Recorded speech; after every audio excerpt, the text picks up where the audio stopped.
गारे की मूर्ति बनाना बहुत आसान है, पत्थर की मूर्ति को हड़ना भी आसान है, क्योंकि वो हिलती नहीं है, डुलती नहीं है।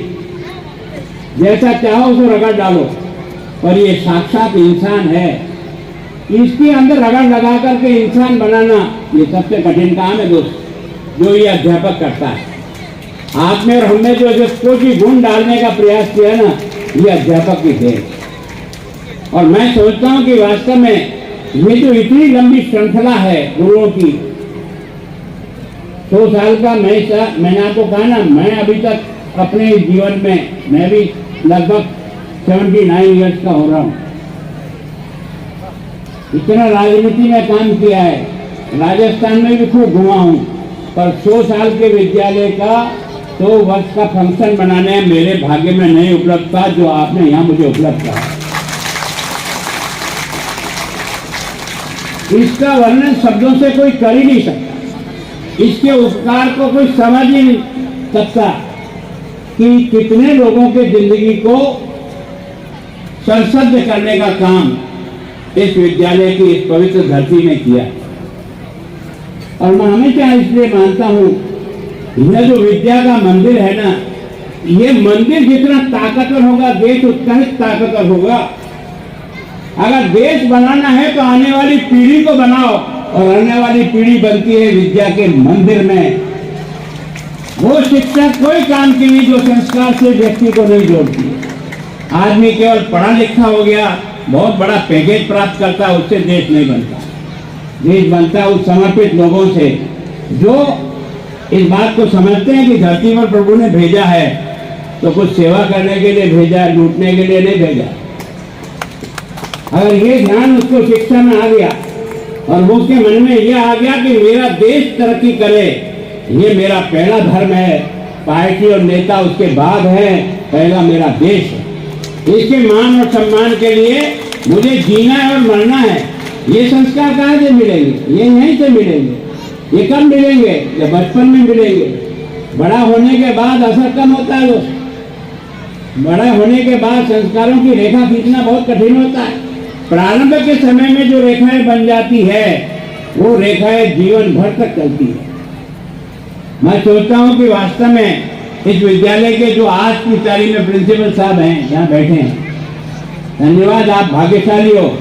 ऐसी संस्था में प्रिंसिपल बनने का आपको सौभाग्य मिला है, जहाँ हजारों लोगों ने अपना सब कुछ समर्पित करके धरती के आधार पर इंसान गढ़ने का काम किया। उस जगह आज आप काम कर रहे हैं, मैं आपका बहुत बहुत अभिनंदन करता हूँ। जितनी कलेक्ट कर सको उतना कलेक्ट करो। उसमें जो जो अध्यापक रह करके शिक्षा दे करके गए हैं उनको सबको एक जगह इकट्ठा करने का प्रयास करो, और उसकी विशेषताओं को अगर बच्चों तक जाने दो तो मैं सोचता हूँ बच्चों के प्रति, अपने गुरुओं के प्रति जो मान और सम्मान है वो और बढ़ेगा। अभी मुझे प्रिंसिपल साहब ने और यहाँ के अध्यक्ष जी ने एक कागज दिया कि हमारे यहाँ विज्ञान तो है पर लेबोरेटरी नहीं है। परिमल जी, आप मंत्री हो, मैं आपके राज्य का गवर्नर हूँ, मैं इनको आज विश्वास दिला रहा हूँ भैया, ये तीनों लेबोरेटरी बनेगी अगले बजट के सेशन में। जब हम 100 साल पूरा करने आए हैं और हम अगर वास्तव में इस विद्यालय की जो मुख्य आवश्यकता है, विज्ञान बिना लेबोरेटरी के कभी भी बच्चा तैयार नहीं हो सकता है, तो बच्चे को तैयार करने के लिए, उसको प्रयोग करने के लिए लेबोरेटरी चाहिए। और अभी आपने कहा ही था कि बहुत अच्छा पैकेज देंगे, तो ये पैकेज मेरा उसके साथ मिला दो। मैं कल ही आपको चिट्ठी लिख रहा हूँ, बजट आ रहा है तो ध्यान रखिए। और दूसरा, मैं सोचता हूँ कि विद्यालय केवल क्लासरूम से नहीं चलता है, विद्यालय चलता है मैदान से। जिस विद्यालय का मैदान ताकतवर है उसमें उसका बालक ताकतवर है। कारण क्या है कि विद्यालय बाकी चीजें मिल सकती है आपको, पढ़ाई लिखाई, लेकिन इंसानियत के गुण तो जमीन पे मिलेगा। यहाँ मैदान में न कोई हिंदू है न मुसलमान है, न कोई शेड्यूल कास्ट है, न कोई बड़ा है न कोई छोटा है, न कोई लखपति है न कोई गरीब है। यहाँ सब बराबर खेल के मैदान में जो उतरते हैं ना, तो बच्चे में समानता का भाव पैदा होता है, इंसानियत का भाव पैदा होता है। अगर बालक को बनाना है ना, उसमें इंसानियत का भाव सिखाने के लिए इस मैदान में उतार है।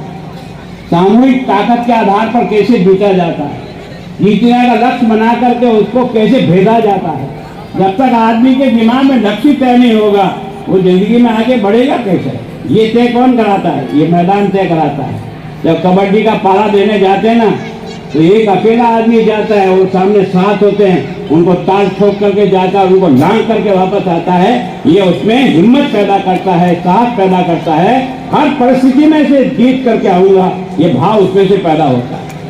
मैं सोचता हूँ खेल तो हमें जिंदगी में बहुत कुछ सिखाता है, पर दुर्भाग्य हमारा यह रहा कि हमने आजादी के बाद खेल के मैदान को शून्य कर दिया, खेल के मैदान को कमजोर कर दिया। अपन सोचते हैं कि हमें पैकेज मिलेगा पढ़ने से, पैकेज पढ़ने से मिलेगा जरूर, पर मानवीय गुण तो तुम्हें खेल के मैदान से मिलेगा और कहीं मिल नहीं सकता। मैं सोचता हूँ वास्तव में अगर बच्चे का सर्वांगीण विकास करना है तो उसे मैदान से जोड़े रखो। और MP साहब आपको धन्यवाद देता हूँ कि आपने इसके 100 वर्ष के समय 20 लाख रुपया दिया है।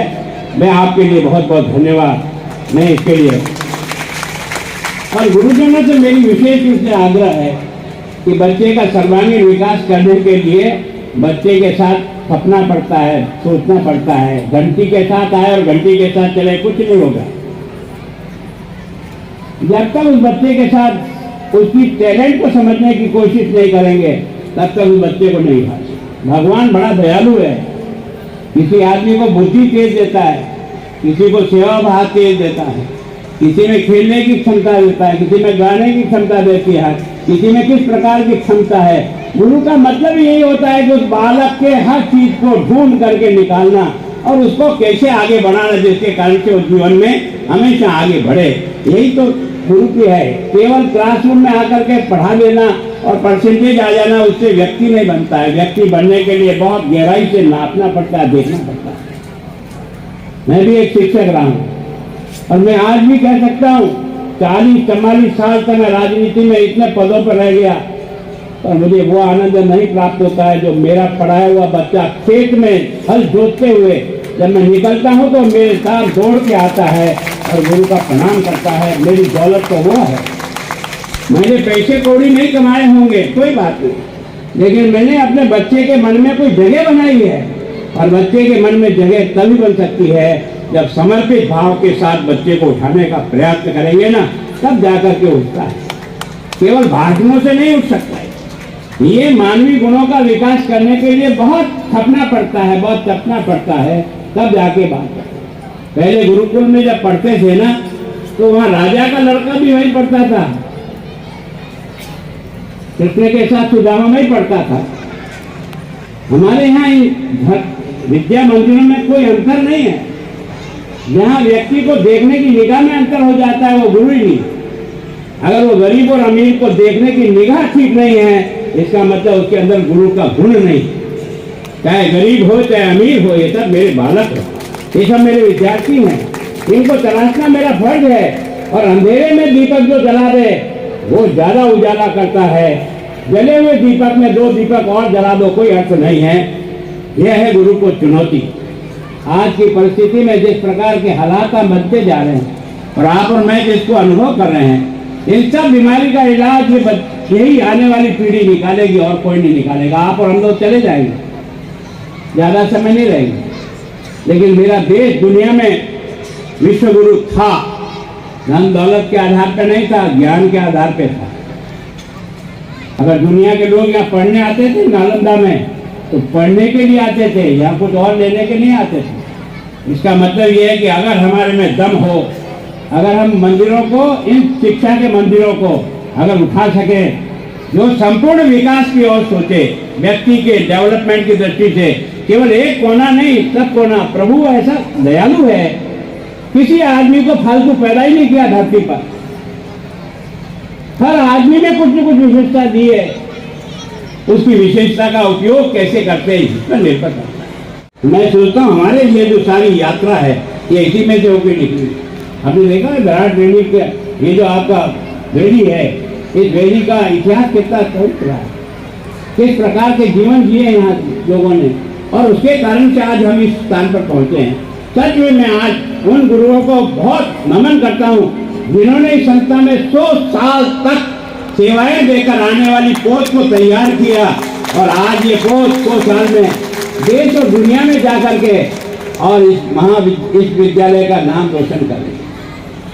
मैं सोचता हूँ ये जो बड़ा Nityanand multipurpose higher secondary school ये जो बना है ना, वो उन लोगों के उस सोच के कारण से बना है, और उसमें मदद करने वाले समाज के सब बंधुओं का भी अभिनंदन करता हूँ कि उन्होंने भी इस विद्या के मंदिर को छोटा दान दिया या बड़ा दान दिया, इसका कोई माना नहीं। जो विद्यालय को समर्पित किया जाता है वो सबसे बड़ा दान माना जाता है। मैं सोचता हूँ कि इसलिए संस्था प्रधान और अध्यापक इस बारे में चिंता करें कि कैसे समाज को जोड़ करके विद्यालय को खड़ा किया जाए। केवल सरकारी आधार पर विद्यालय खड़ा नहीं होगा, उसमें प्राण तो तब आएंगे जब समाज उसकी चिंता करना शुरू करेगा और उसको डेवलप करने के लिए प्रयास करेगा। आज भी आपके बच्चे सारे देश और दुनिया में फैले हुए हैं, आइडेंटिफाई तो करो कौन कहाँ है, तभी उनको भी तो बुलाओ इस मैदान में, उनको भी बुला करके बताओ ये तुम्हारा पढ़ा हुआ स्कूल है, इसकी कमी को तुम पूर्ति कर सकते हो। मैं सोचता हूँ पता नहीं कौन कहाँ से क्या मदद करेगा, और हमारा विद्यालय की जितनी आवश्यकता है वो एक ही क्षण में पूरी हो जाएगी। ये ताकत तो विद्यालय में है। मैं सोचता हूँ इस कारण से मैंने अपनी बात को बहुत लंबी कर दी मैं, पर परिमल जी आपको और आपकी टीम को, एक तो आपने कहा कि वहाँ आना, मैंने कहा यार संभव कैसे होगा, 400 किलोमीटर कैसे जाएंगे और कैसे आएंगे, कुछ तो था, लेकिन कुछ ईश्वर मदद करता है, कुछ आप लोगों का आशीर्वाद है, इस सारी जनता का भी आशीर्वाद है, आप मुझे भी आशीर्वाद दें ताकि मैं जिस पद पे हूँ तो ईमानदारी से एक जन सेवक बन करके ईमानदारी से अपना काम पूरा कर सकूँ, ताकि आसाम बनेगा तो भारत बनेगा, और आसाम ताकतवर होगा तो भारत ताकतवर होगा। इस बात को ध्यान में रख कर के आप और हम सब लोग प्रयास करें, और उन सब बच्चों को भी मेरी बहुत बहुत शुभकामनाएं जो इस विद्यालय में आज पढ़ रहे हैं। आगे का भविष्य उनका इस विद्यालय से निकलने के बाद दुनिया को देखोगे और दुनिया की बातों को समझोगे, तो मैं सोचता हूँ पूरा इसमें अपना मन लगा करके आगे बढ़ने का प्रयास करें। एक बार सब पधारे हुए लोगों का भी बहुत बहुत अभिनंदन, धन्यवाद। जय भारत।